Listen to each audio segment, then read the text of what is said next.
Hi guys, maghihilamos tayo kasi may papakita ko sa inyo. Excited na ako.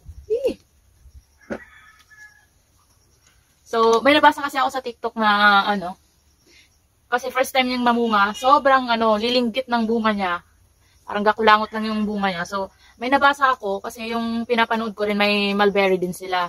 So, may nabasa ako doon sa comment section na dapat daw tinatanggalan ng dahon, tinatanggalan ng sanga para lumaki daw yung bunga. So, ginawa ko, syempre, gaya-gaya tayo.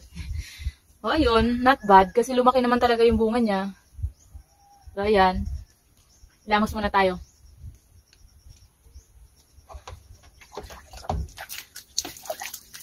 Grabing init ngayon, no?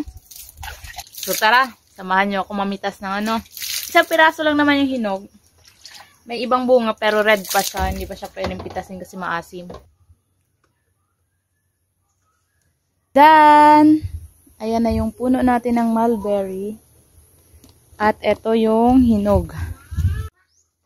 So, ito siya. Ayaw niya talaga mag-focus dun sa back cam. Napiga ko siya kasi sobrang hinog na. Mali yung pagkapitas ko kaya napiga ko. Sobrang tamis.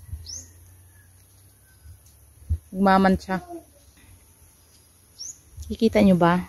Ayan, sana nakikita nyo. Ito pa, ayan. Pak, ito malapit na mahinog. Ito pa. Ayan.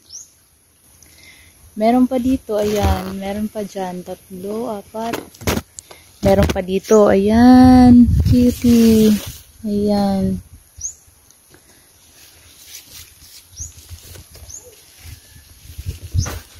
Ayan, meron pa medyo maliliit. Ito. Ayan, medyo malaki. Ano ba? Sana nakikita. Ayan.